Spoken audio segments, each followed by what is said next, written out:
August 26, 1946. A U.S. scientific expedition called Operation High Jump departs for the South Pole.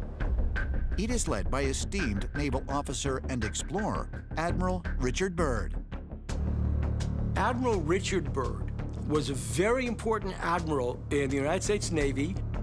He graduated the United States Naval Academy at Annapolis. He fought in World War I, and after the war, he became an explorer.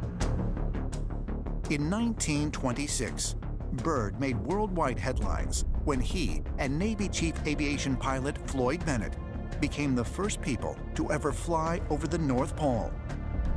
For their efforts, both men received the Congressional Medal of Honor. Later, when Byrd, at the age of 41, made the first solo flight over the South Pole, he became the youngest person ever promoted to the rank of admiral in the history of the United States Navy. In 1946, Byrd oversaw Operation High Jump, the largest Antarctic expedition to date. The massive military convoy included 13 ships, 33 aircraft, and 4,700 troops. The U.S. Navy sent down a flotilla of ships under command of Admiral Byrd, and they came back after about 9 months in Antarctica. Apparently, they actually fought a battle in Antarctica, probably between remnants of the Third Reich and perhaps extraterrestrials as well. There were stories of craft coming up out of the water and attacking them. Flying saucers dealt a very heavy defeat to Byrd's Operation High Jump. He gave a report in March of 1947 that said a new enemy had been discovered that could fly from pole to pole in an instant.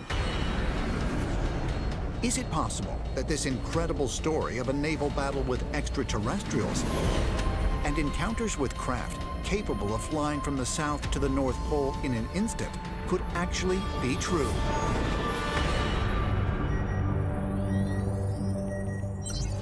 In 2018, more than 70 years after Byrd's astounding claim, a satellite image captured what appeared to be a condensed water trail from an aircraft, or contrail, that could only have been produced by something traveling at incredibly high speeds. It extended the entire length of the Earth, longitudinally from the North Pole to the South Pole, which is 12,000 miles. The maximum length of time that a contrail can maintain its shape is 30 minutes, but most dissipate in less than 15. Only a craft capable of traveling faster than 50,000 miles per hour, or 10 times the speed of the fastest aircraft in existence today, could leave a contrail that would stretch the entire length of the Earth without breaking up. It's a seeming impossibility because it meant that some object was able to traverse the entire planet from pole to pole in a matter of minutes before the contrail disappeared. Whatever created that was going beyond Mach 10. Mach 10 is over 8,000 miles per hour. This was probably going much, much faster than that. So whatever it was something that more than likely we've never seen before.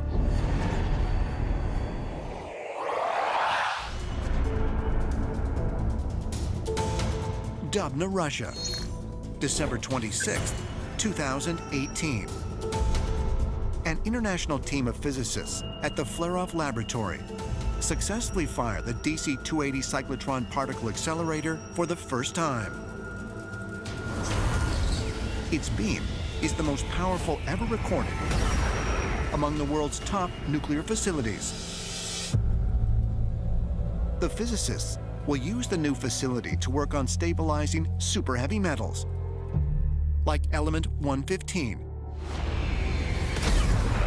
so that their incredible energy potential can be harnessed. The Flerov Laboratory has been in the forefront of nuclear particle physics research, and on January 29, 2019, TASS news agency came out with announcement that this year there'll be breakthroughs because they will use many more atoms than before when they discovered element 114 and 115. And definitely there is much more effort that's going on in Dubna today than we know about.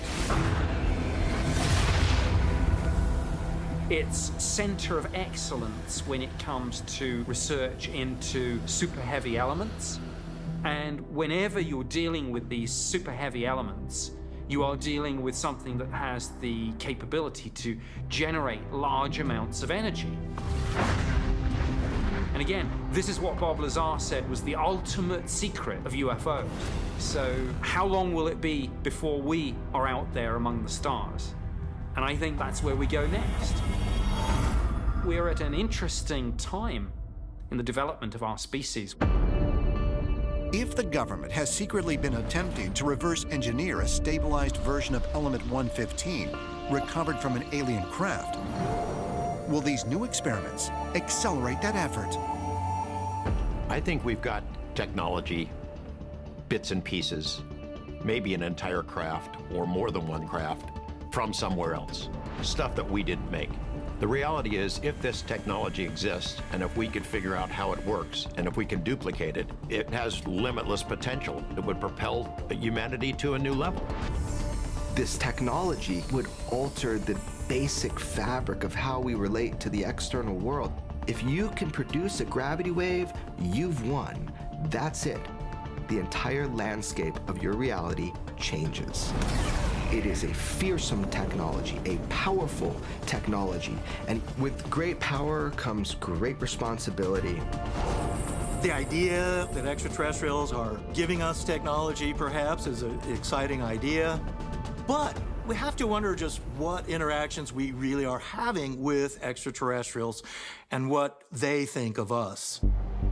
And I like to think that the space programs of our own military and of other countries as well, that we are going to work together, that our own efforts to go into space and other planets are for peaceful purposes and not for ones of conquering other civilizations or taking other people's resources. And I think that the extraterrestrials, too, are watching us for those very reasons. The Aegean Sea, April 1900.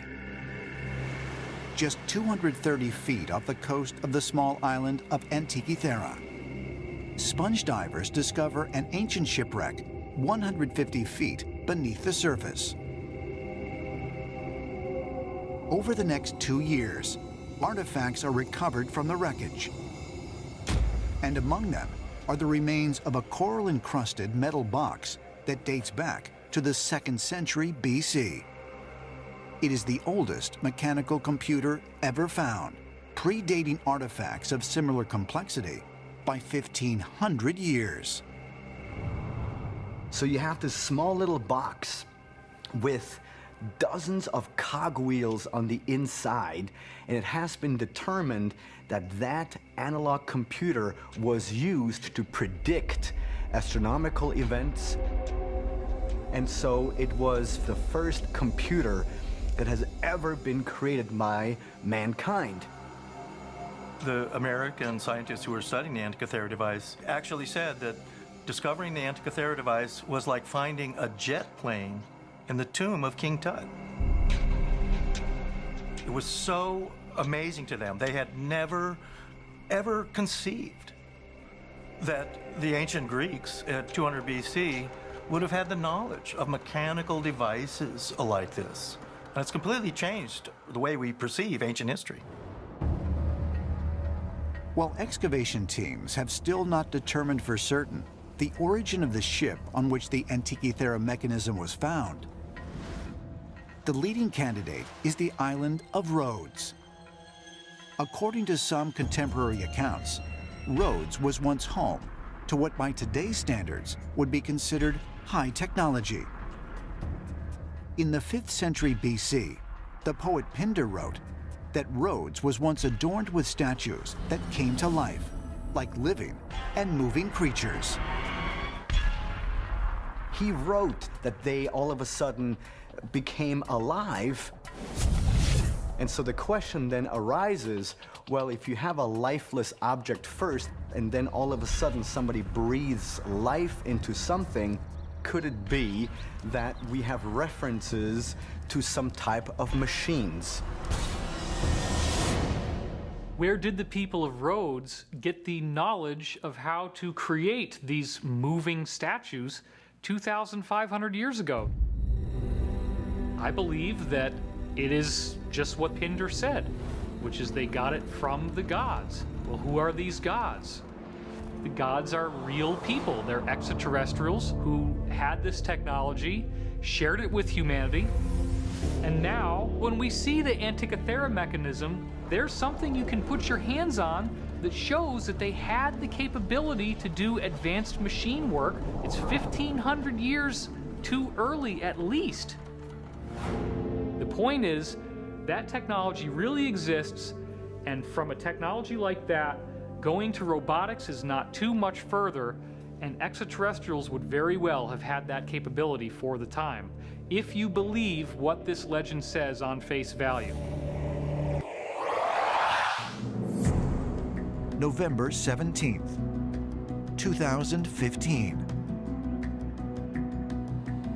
A team of researchers from North Carolina State University and Rice University unveil the first motor-driven submersible nanomachines ever created. Molecular nanotechnology is the idea of building devices, machines, at a molecular scale. Nano refers to a billionth of a meter, so very, very small. We're getting down to atomic scale.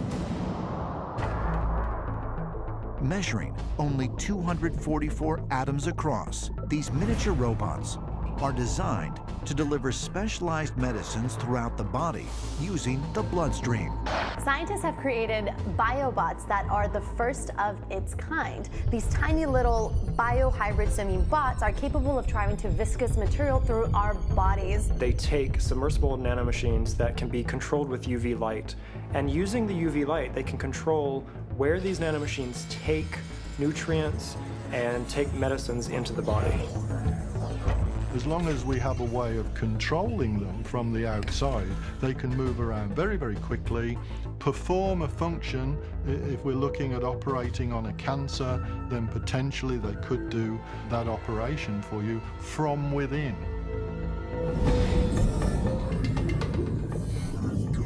This could lead to huge advances in medicine, in healing, leading to nanomachines that could actually heal the wounds in our bodies, close things up much faster, repair damaged tissue, extend our lifespan, and literally bring us into a new level of human evolution.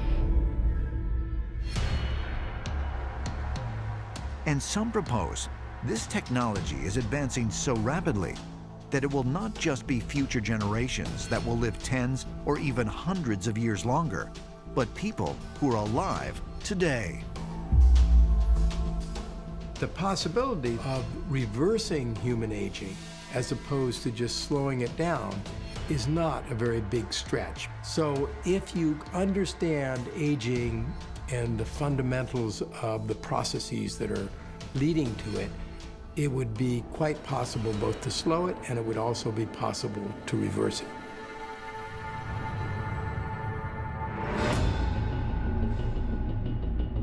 An example of this is a study that has gone on at Harvard by reversing the muscle tissue in mice.